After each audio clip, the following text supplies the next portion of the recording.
26ویں آئینی ترمیم کے بعد اسلام آباد ہائی کورٹ سے پہلی مرتبہ 3 بڑے اور مشہور ججوں کا تبادلہ۔ اس کے ساتھ ہی جمہوریت پسندوں نے کئی سوال پوچھنا شروع کر دیے کہ کیا جسٹس منیر سے لے کر ثاقب نثار تک مارشاء اللہوں کو جائزیت دیتی ہوئی عدلیہ، وزراء اعظم کو پھانسیاں، جیلیں اور جلاوطنیاں دیتی ہوئی عدلیہ، منتخب اسمبلیوں کے خاتمے پر مہر تصدیق ثبت کرتی ہوئی عدلیہ اور فوجی آمروں کو آئین میں ترمیم کے اختیارات تک دیتی ہوئی عدلیہ کیا باقی نہیں رہی؟ اب کوئی خطرہ باقی نہیں؟ کیا جمہوریت اور پارلیمان جوڈیشل ایکٹیویزم سے بلکہ ایک عدلیہ کے مارشاء اللہ سے محفوظ ہو گئی؟ آئیے اس ویلاگ میں اس کا جائزہ لیتے ہیں۔ بسم اللہ الرحمن الرحیم۔ السلام ناظرین، میں ہوں نجم علی خان اپنے ویلاگ کے ساتھ، اور اس وقت بحث ہو رہی ہے اسلام آباد ہائی کورٹ سے 3 بڑے ججوں کے تبادلے کے حوالے سے۔ بڑے اور مشہور جج، اور میں اس لیے کہتا ہوں کیونکہ وہ مختلف حوالوں سے میڈیا میں رہے، وہ جتنے زیادہ ڈسکس ہوتے رہے اتنے شاید دوسرے جج ڈسکس نہیں ہوتے رہے۔ وہ بہت سارے الزامات بھی لگاتے رہے، خطوط لکھتے رہے، اور اس طرح سے یہ سامنے آتا رہا کہ ان کا ایک خاص نقطۂ نظر ہے، وہ نقطۂ نظر جو کہ ایک خاص پولیٹیکل پارٹی کے قریب سمجھا جاتا ہے۔ یہ ایک تاثر ہے، ہو سکتا ہے یہ تاثر درست نہ ہو اور آگے چل کر وہ اپنے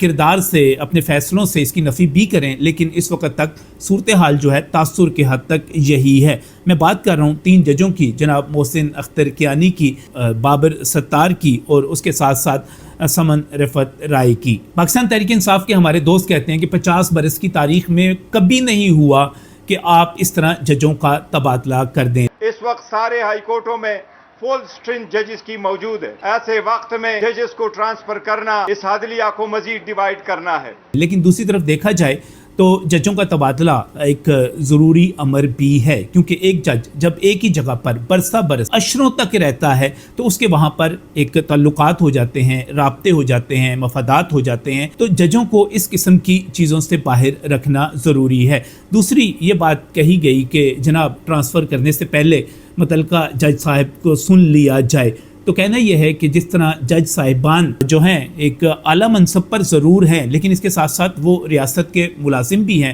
وہ اس سے تنخواہ بھی لیتے ہیں، تو اگر ان کو ٹرانسفر سے پہلے سنا جانا ضروری ہے تو کیا پھر یہ فارمولہ نیچے تک، ہر ڈاکٹر تک، ہر انجینئر تک، ہر سیکٹری تک، ہر بیوروکریٹ تک، یہ تمام جگہوں پر جائے گا، ہر کسی کو سنا جائے گا؟ یقینی طور پر یہ فیصلے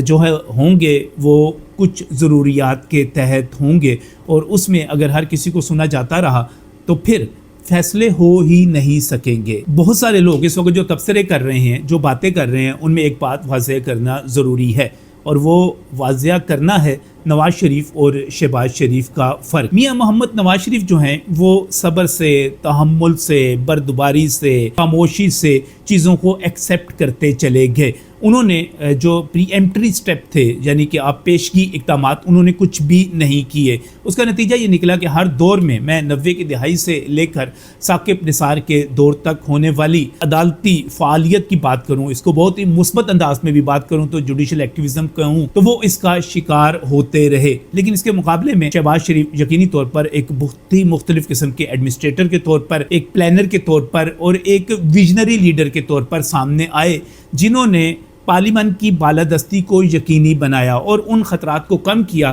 جو کہ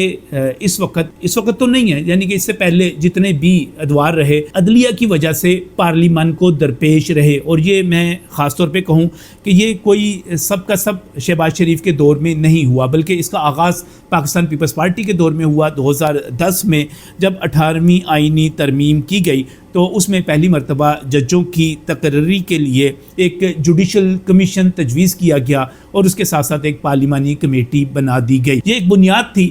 جو ماضی میں ہوتا رہا اس کو روکنے کے لیے، لیکن یہ مکمل طور پر چیزوں کو روک نہیں سکے، کیونکہ اگر میں یہ کہوں کہ 90 کی دہائی کے آخر سے لے کر خاص طور پر شہباز شریف کے اس دور تک ججوں کی جو تقرری ہوتی رہی، اس کے پیچھے ایک خاص مائنڈ سیٹ کام کرتا رہا، یعنی پیپلز پارٹی اور مسلم لیگ نون کا مخالف مائنڈ سیٹ۔ حکومتیں ان کی ہوتی تھی